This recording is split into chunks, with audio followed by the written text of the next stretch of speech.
महाराष्ट्रामध्ये पुन्हा ओबीसी आणि मराठा आरक्षण आंदोलनाचा हुंकार ऐकू येणार आहे। मराठा समाजानेही 29 ऑगस्टला आंदोलनाची हाक दिली आहे, तर ओबीसींनी सुद्धा चलो मुंबईचा नारा दिलाय। एकाच वेळी दोन आंदोलनाचा रेटा येणार असल्यानं सरकार समोर मोठा पेच निर्माण झालाय।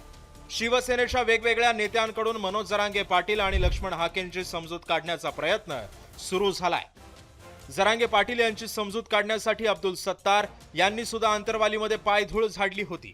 आता उद्योग मंत्री उदय सामंत स्वतः अंतरवाली सराटीमध्ये येऊन जरांगे पाटलांची समजूत काढणार आहेत, तर हाकेंनाही त्यांनी आंदोलन करू नये असं आवाहन केलंय।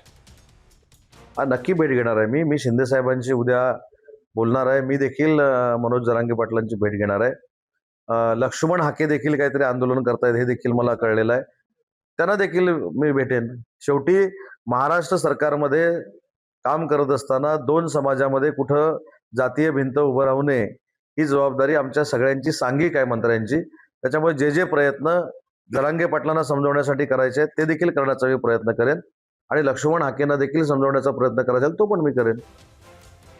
कुणबी नोंदी मिळालेल्या मराठ्यांना आधी कुणबी जात दाखले आणि व्हॅलिडिटी द्या, मग भेटायला या असं जरांगे पाटलांकडून सांगण्यात आलंय। तर मराठा समाजाचं कुणबीकरण करणारा GR रद्द करणार असाल तरच सरकारनं चर्चा करावी असं हाकेंनी ठणकावून सांगितलंय। मंत्री उदय सामंत साहेब, मनोज दादांची समजूत काढायला मनोज दादा काय लहान बाळ नाहीत, आणि तुम्हाला यायचंच असेल आंतरवलीला किंवा मनोज दादांना भेटायला तर 6 कोटी मराठ्याच्या आरक्षणाचा प्रश्न निकाली काढून घेऊन या। हैदराबाद गॅजेटच्या SOP आणि हैदराबाद गॅजेटनुसार कुणबीचे प्रमाणपत्र कसे मिळतील यासाठी या।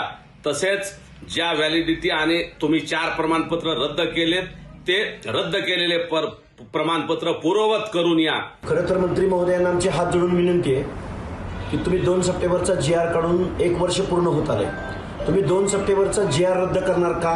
आणि सामाजिक मागासांच्या या आरक्षणामध्ये मराठा समाजाचं कुणबीकरणाद्वारे जो समावेश केलाय तो तुम्ही रद्द करणार का?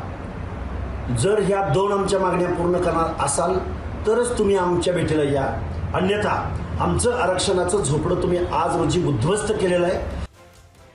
ओबीसी आंदोलनाची हाक दिलेल्या लक्ष्मण हाकेंना छगन भुजबळांनी सुनावलंय। ओबीसी आरक्षण संपलंय असं हाकेंनी म्हणू नये असं भुजबळांनी सुनावलंय। तर मराठा आणि ओबीसींचं आंदोलन होऊच नये अशी सरकारची भावना आहे।